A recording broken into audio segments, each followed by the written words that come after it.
नमस्कार. मी doctor Akash Somvanshi, consultant joint replacement, arthroscopy, spine आणि trauma surgeon, Vedanta hospital, Shirur. आज आपण ऑस्टिओआर्थरायटिस नी म्हणजे वयोमानानुसार गुडघ्यांची जी झीज होते आणि त्याच्याविषयी, त्याच्या ट्रीटमेंटविषयी किंवा जे ऑपरेशन असतात त्याच्याविषयी जनरल पब्लिकमध्ये जे शंका कुशंका आहे त्याच्यावर बोलणार आहोत.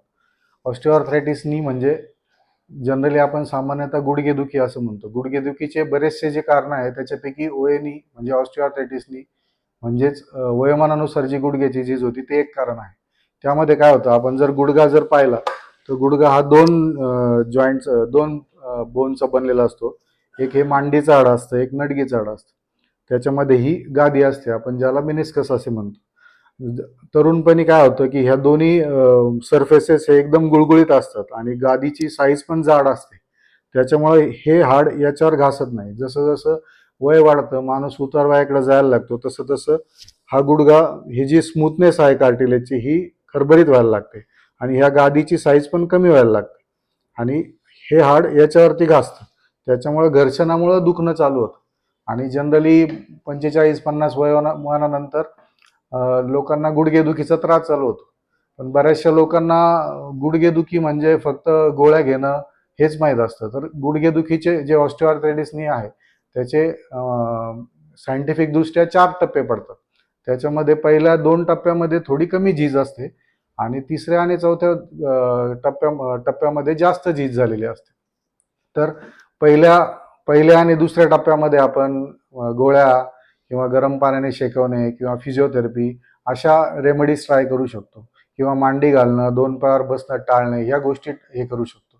दुसऱ्या आणि तिसऱ्या याच्यामध्ये थोड्या ॲडव्हान्स म्हणजे आपण ल्युब्रिकेटिंग इंजेक्शन देऊ शकतो. जसं आपण चाकाला जसं वंगणाचं काम करतं तसं गुडघ्याला लुब्रिकेटिंग इंजेक्शन असतात, काही स्टिरॉइडचे इंजेक्शन असतात किंवा आपण ऑर्थोस्कोपी म्हणजे दुर्बिणीद्वारे लेझर कॉन्ट्रोप्लास्टी करू शकतो.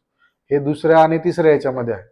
चौथ्या टप्प्यामध्ये पेशंटला खूप जास्त पेन असेल किंवा पेशंटचा गुडघा आतल्या साईडला वळला असेल किंवा बाहेरच्या साईडला वळला असेल तर तो खूप शेवटच्या लेवलचा आपण म्हणजे चौथ्या याच्यामध्ये गुडघा खूपच खराब झालेला असतो, पेन जास्त असतं, त्याच्यामध्ये आपण हे सांधे बदलीचं ऑपरेशन करतो. सांधे बदलीच्या ऑपरेशनमध्ये पण बऱ्याच जणांच्या शंका कुशंका आहे.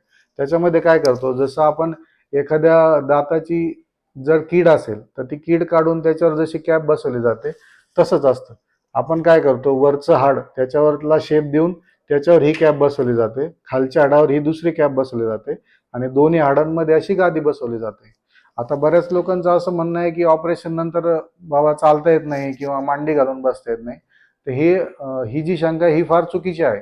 आपण गुडघे बदलीचं ऑपरेशन व्यवस्थित झालं तर आपण ऑपरेशनच्या दुसऱ्या तिसऱ्या दिवशी पेशंटला चालवतो. पेशंट जर सडपातळ असेल तर साधारणतः 3 ते 4 महिन्यानंतर मांडी घालणं पण अलाउड करतो. तर बऱ्याचशा ज्या गुडघेदुखीविषयीच्या शंका कुशंका आहे जनरल पब्लिकमध्ये की बाबा गुडघेदुखी बरीच होत नाही किंवा ऑपरेशन सक्सेसफुलच होत नाही, हे चुकीचं आहे. आपण प्रत्येक गुडघेदुखीला ऑपरेशन लागतं असं नाही.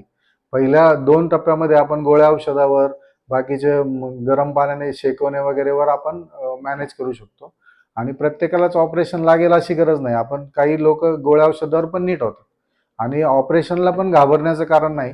कारण ऑपरेशनमुळं हे होऊ शकतं, ते होऊ शकतं, ह्या शंका मनात दूर हे करा. आपण आता वेदांत हॉस्पिटलमध्ये सगळ्या गुडघेदुखीच्या सगळ्या ट्रीटमेंट करतो की गोळ्या औषधावर पण हे करतो, गुडघेमध्ये इंजेक्शन पण देतो आणि ऑपरेशनची पण सुविधा आहे.